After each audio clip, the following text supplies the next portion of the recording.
পথ আর সাফল্য, এই তিনটেই একে অপরের সাথে জড়িত, কিন্তু অনেকবার মানুষ এদের ঠিকভাবে বুঝতে পারেন না।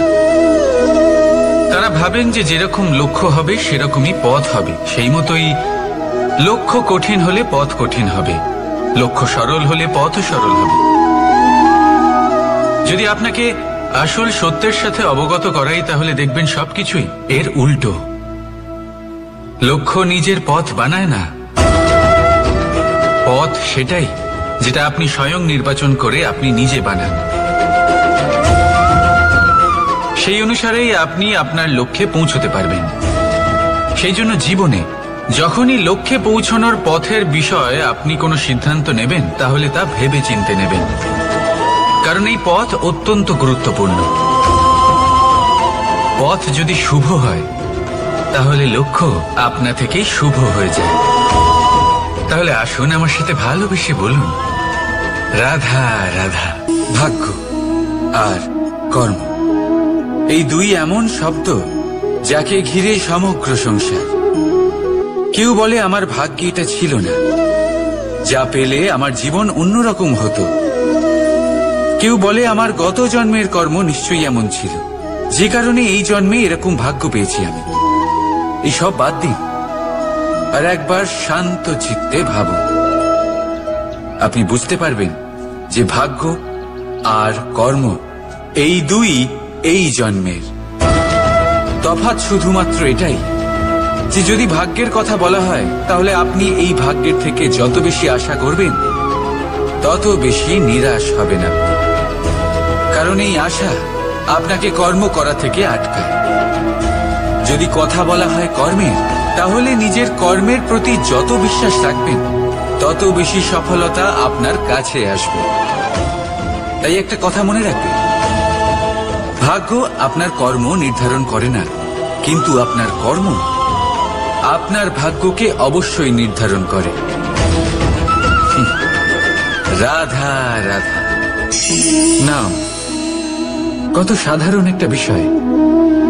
প্রত্যেক মানুষ যে জন্ম নেয়, তাকে একটা নাম দেওয়া হয়, যা সে পেয়ে থাকে তার মাতা পিতার দ্বারা, না হলে তার গুরুর দ্বারা, বা কোনো আত্মীয়ের দ্বারা, বা কোনো কাছের মানুষের দ্বারা। এই নামের সাথে সে আস্তে আস্তে বেড়ে ওঠে। কিন্তু এটাই কি সেই নাম? এই নামই কি সবকিছু? কখনোই নয়। একটা নাম সেটা যা আপনি জন্মের সময় লাভ করেন, যে নামে আপনি কর্মের পথে অগ্রসর হন। আরও একটা নাম সেটা যা আপনি আপনার কর্মের দ্বারা অর্জন করেন, আর এই নামেই আপনাকে সবাই যুগ যুগ ধরে মনে রাখে। আপনার আসল নাম সেটা নয় যা আপনাকে জন্মের সময় দেওয়া হয়েছিল। আপনার আসল নাম সেটা যেটা আপনি আপনার কর্ম দ্বারা লাভ করেছেন, কারণ সেই লাভের পেছনে প্রচুর প্রয়াস লুকিয়ে থাকে, অনেক পরিশ্রম লুকিয়ে থাকে। কিন্তু যদি আপনি চান যে মানুষ আপনার নাম মনে রাখে, তাহলে আপনাকে কর্মের পথে অগ্রসর হতেই হবে, শুভ কর্ম করতে হবে, অনর্গল চেষ্টা করে যেতে হবে, মহান কাজ করতে হবে। আর বিশ্বাস করুন, আপনি একটা মহান নামের ফল অবশ্যই লাভ করবেন। রাধা রাধা। আমি এখানে একা এই বনে বসে আছি, বাঁশি বাজাচ্ছি। কার জন্য? কে আছেন এখানে? কেউ নেই। আমার প্রজা, আমার রাজ্য, আমার পরিবার আমার থেকে অনেক দূরে আছেন। আমি এখানে একা এই বনে বসে এই আকাশের এই রঙের, গাছের এই সব ফলের, মাটির সুবাসের আনন্দ উপভোগ করছি। কেন? আমি হলাম দ্বারকাধীশ। এমন কি রাজকীয় বা ভৌতিক সুখ রয়েছে যে আমি ওখানে পেতে পারি না? সবকিছুই পেতে পারি, তাও এখানে বনে একা বসে আছি। কোন সুখ খুঁজে চলেছি? একা থাকার সুখ। আমরা প্রত্যেকদিন অনেক মানুষের সাথে, চিন্তাধারার সাথে, কর্মের সাথে, পরিস্থিতির সাথে, সুখ দুঃখের দ্বারা বেষ্টিত থাকি। জীবনের এই চক্রে আমরা জড়িয়ে পড়তে থাকি। যতই আমরা এই সমস্যার সমাধান করি, আমরা ততই এতে জড়িয়ে পড়ি। আমরা এতটাই জড়িয়ে পড়ি যে যখন আমরা আয়নায় নিজেদের দেখি তখন আমরা নিজেদের চিনতেই পারি না। এমন মনে হয় যেন আমরা নিজেদের হারিয়ে ফেলেছি। সেই জন্য প্রত্যেক দিন আপনি কিছু সময় নিজের সাথে কাটান একান্তে। এটা অত্যন্ত আবশ্যক। নিজের অস্তিত্বের গভীরে গিয়ে দেখতে শিখুন, নিজেকে বুঝুন। অদ্ভুত শান্তির অনুভূতি হবে। যেমন এই বায়ু, এই বৃক্ষ, এই পুষ্প, এই নিসর্গ, এদের মতো আপনিও কখনো একলা হতে শিখুন। কখনো নিসর্গের একটা অংশ হয়ে দেখুন। এই মন প্রসন্ন হয়ে বলবে, রাধা। একবার একটা শেয়াল বনে বিচরণ করছিল। ও একটা ছোট্ট শাবক দেখতে পেল। ও ভাবলো, আজ একেই আমি খাবার হিসেবে গ্রহণ করব। আশেপাশে দেখলো কেউ দেখছে না, তো কেউ ছিল না। আর সেই শাবকের ওপর আক্রমণ করল, যা হলো একটা ঘোর অপরাধ। বনের নিয়ম অনুসারে আপনি কখনোই শাবকের ওপর আক্রমণ করতে পারেন না। তারপর এই খবরটা যখন রাজা সিংহ জানতে পারলেন, সভার আয়োজন করলেন। কিন্তু সেখানে শেয়াল বলল, আমি তো এরকম কিছু করিনি। কিন্তু যদি আপনি এরকম বলেন, কোনো প্রমাণ দিন, এর কোনো সাক্ষী আছে? তখন রাজা সিংহ পেঁচাকে ডেকে পাঠালেন, যে সেই মুহূর্তে বৃক্ষের শাখার ওপর বসেছিল। সে সব কিছু দেখেছিল। পেঁচা সব সত্যি কথা বলল, আর শেয়ালকে মৃত্যুদণ্ড দেয়া হলো।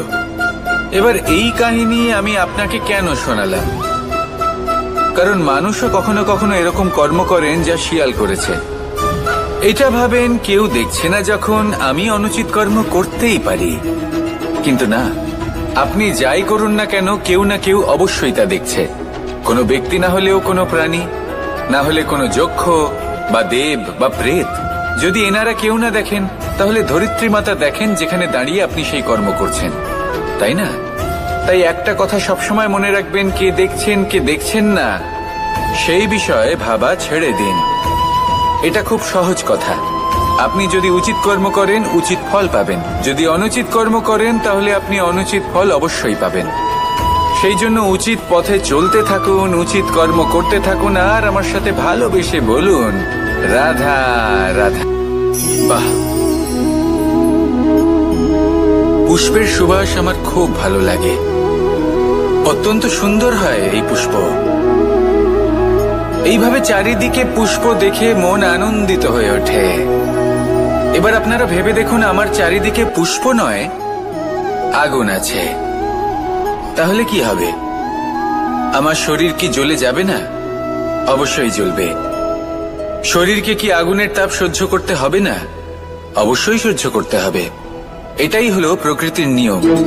এই নিয়ম কিন্তু আমরা সবাই জানি।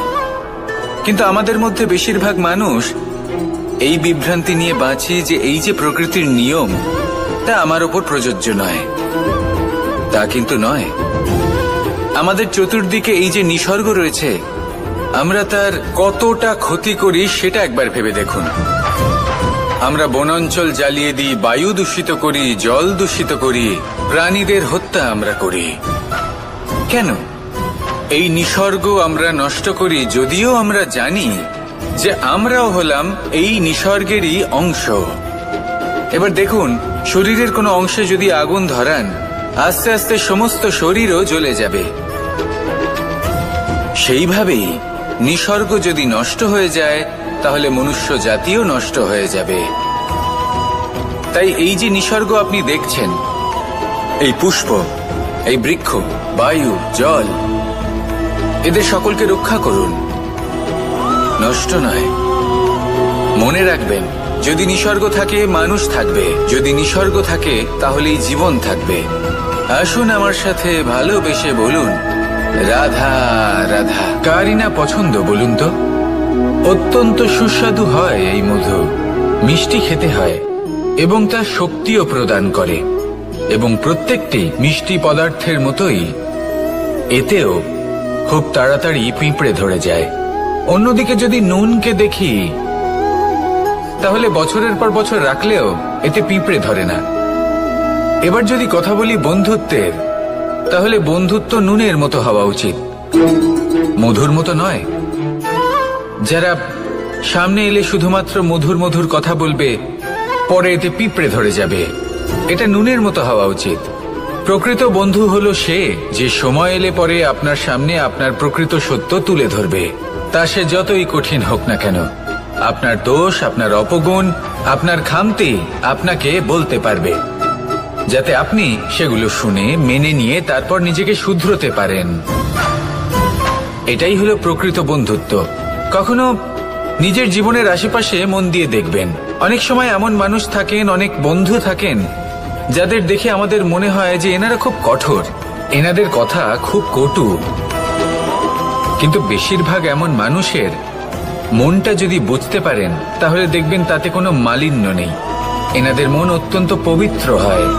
যদি আপনার জীবনেও এমন কোনো ব্যক্তি থেকে থাকে, এমন বন্ধু থাকে, তাহলে তাদের আগলে রাখুন আর আমার সাথে ভালোবেসে বলুন, রাধা রাধা। যতক্ষণ আমরা এই সংসারে জীবিত ততক্ষণ আমাদের সাথে সবকিছু থাকে, আমাদের ধন, সুখ স্বাচ্ছন্দ্য, আমাদের মিত্রগণ, আমাদের পরিবার, এই সমাজ, এই সবকিছু আমাদের সাথে থাকে। যেদিন আমরা এই সংসারকে ত্যাগ করব, এদের মধ্যে কেউ আমাদের সাথে যাবে না, না ধন, না স্বাচ্ছন্দ্য, না সম্পত্তি। এই সকল মানুষ, এই সমাজ, এরা শুধুমাত্রই শ্মশান পর্যন্ত আমাদের সাথে থাকতে পারবেন। তারপরে যদি আমাদের সাথে কিছু যেতে পারে তাহলে তা শুধুই আমাদের ধর্ম। আর এই সংসারে আমরা নিজেদের যে সুনাম রেখে যাই সেটা সম্ভব শুধুমাত্র কর্মের দ্বারা। সেই জন্য সংসারে যতদিন পর্যন্ত জীবিত আছেন, যদি কিছু অর্জন করতে চান তাহলে ধর্ম অর্জন করুন, ধর্মের বিষয়ে স্পষ্টতা অর্জন করুন এবং কর্ম অর্জন করুন। এটাই হবে আপনার অতীত এবং এটাই হবে আপনার ভবিষ্যৎ, এবং এটাই সকলকে প্রেরণা প্রদান করবে। আসুন আমার সাথে ভালোবেসে বলুন, রাধা রাধা। কোনো যাত্রায় যাব বলে মনে করি তখনই আমরা প্রস্তুত থাকি আসন্ন বিপদের জন্য বা সংকটের জন্য। যেমন যদি আমাদের মনে হয় যে আজকের পরিবেশ খুব ঠান্ডা হবে, তাহলে আমরা গরম বস্ত্র ধারণ করি বা সেটাকে সাথে নিয়ে যাই। যদি মনে হয় যে বৃষ্টি হতে পারে বা বৃষ্টি হয়ে চলেছে, আমরা দেখছি, তাহলে আমরা একটা ছাতা সাথে নিয়ে নিই। আমরা প্রস্তুত থাকতে চাই এবং এটাই উচিত, এবং সেই কারণেই আমরা যাত্রায় সাফল্য লাভ করি। কিন্তু যদি আমরা কথা বলি জীবনযাত্রা নিয়ে, যা কিনা সব থেকে বেশি গুরুত্বপূর্ণ, তাহলে তার জন্য আমরা পূর্ণরূপে প্রস্তুত থাকি না। আশেপাশের মানুষ, এই সমাজ, আমাদের সাথী, আমাদের মিত্ররা যে কোনো মুহূর্তে বদলে যেতে পারেন। সেই জন্য আমরা নিজেদেরকে কখনো সাবধান করি না, কখনোই নিজেদের প্রস্তুত করি না। আমাদের এটা কখনোই মনে হয় না যে এরকম হতে পারে, আর সেই কারণেই শেষে গিয়ে আমরা অত্যন্ত দুঃখ পাই। একটা অমূল্য শিক্ষা আছে যেটা আমাদের লাভ করা উচিত, সতর্ক থাকা উচিত। এই জীবনযাত্রার জন্য শুধুমাত্র এই পরিবেশের বিষয়ে তথ্য সংগ্রহ করা বা তাকে অনুমান করা, এটুকু হলেই চলবে না। আমাদের আশেপাশের মানুষজনকে দেখতে হবে, তাদের স্বভাব, পরিস্থিতির ওপর নজর রাখতে হবে। যখন তারা রং পাল্টাচ্ছেন নজর রাখতে হবে, তা অত্যন্ত আবশ্যক। পরিবর্তন আপনার জীবনে অবশ্যম্ভাবী, সঠিকভাবে তার সম্মুখীন হন। আসুন আমার সাথে ভালোবেসে বলুন, রাধা। এই সংসারের সব থেকে বড় সুখ কি? কেউ বলবেন নিজের লক্ষ্য প্রাপ্ত করা, কেউ বলবেন ধন উপার্জন করা, কেউ বলবেন নিদ্রাই সব থেকে বড় সুখ, কেউ বলবেন রাজ্য লাভ করা, আবার কেউ বলবেন মাতার হাত থেকে খাবার খাওয়া, আদি ইত্যাদি। কিন্তু যদি সত্যি কথা বলি, এই সংসারের সব থেকে বড় সুখ হলো সেবা করা। কখনো কাউকে সেবা করে দেখুন। এই সেবা দ্বারা অন্য কোনো মানুষের আশীর্বাদ লাভ করাতেই সুখ রয়েছে। আপনার সেবা ভাব দ্বারা যখন কোনো মানুষ নিজের অন্তরাত্মা থেকে আপনাকে আশীর্বাদ করে, তার থেকে বড় সুখ আর কিছুই নেই। কারণ প্রত্যেক মানুষের মধ্যে ঈশ্বর বাস করেন। নরের সেবাই হলো নারায়ণের সেবা। নিষ্কাম সেবা করাই হলো সব থেকে বড় সুখ। তাই নিজের অন্তরে সেবার এই ভাব জাগ্রত করুন। যে সুখের কথা আমি বলছি, সেই সুখ অনুভব করেই দেখুন। এই মন সুপ্রসন্ন হয়ে বলবে, রাধা রাধা। বাহ, পুষ্পের সুবাস আমার খুব ভালো লাগে। অত্যন্ত সুন্দর হয় এই পুষ্প। এইভাবে চারিদিকে পুষ্প দেখে মন আনন্দিত হয়ে ওঠে। এবার আপনারা ভেবে দেখুন, আমার চারিদিকে পুষ্প নয়, আগুন আছে। তাহলে কি হবে? আমার শরীর কি জ্বলে যাবে না? অবশ্যই জ্বলবে। শরীরকে কি আগুনের তাপ সহ্য করতে হবে না? অবশ্যই সহ্য করতে হবে। এটাই হলো প্রকৃতির নিয়ম। এই নিয়ম কিন্তু আমরা সবাই জানি, কিন্তু আমাদের মধ্যে বেশিরভাগ মানুষ এই বিভ্রান্তি নিয়ে বাঁচি যে এই যে প্রকৃতির নিয়ম, তা আমার ওপর প্রযোজ্য নয়। তা কিন্তু নয়। আমাদের চতুর্দিকে এই যে নিসর্গ রয়েছে, আমরা তার কতটা ক্ষতি করি সেটা একবার ভেবে দেখুন। আমরা বনাঞ্চল জ্বালিয়ে দিই, বায়ু দূষিত করি, জল দূষিত করি, প্রাণীদের হত্যা আমরা করি। কেন? এই নিসর্গ আমরা নষ্ট করি, যদিও আমরা জানি যে আমরাও হলাম এই নিসর্গেরই অংশ। এবার দেখুন, শরীরের কোনো অংশে যদি আগুন ধরান, আস্তে আস্তে সমস্ত শরীরও জ্বলে যাবে। সেইভাবেই নিসর্গ যদি নষ্ট হয়ে যায়, তাহলে মনুষ্য জাতিও নষ্ট হয়ে যাবে। তাই এই যে নিসর্গ আপনি দেখছেন, এই পুষ্প, এই বৃক্ষ, বায়ু, জল, এদের সকলকে রক্ষা করুন, নষ্ট নয়। মনে রাখবেন, যদি নিসর্গ থাকে মানুষ থাকবে, যদি নিসর্গ থাকে তাহলেই জীবন থাকবে। আসুন আমার সাথে ভালোবেসে বলুন, রাধা রাধা।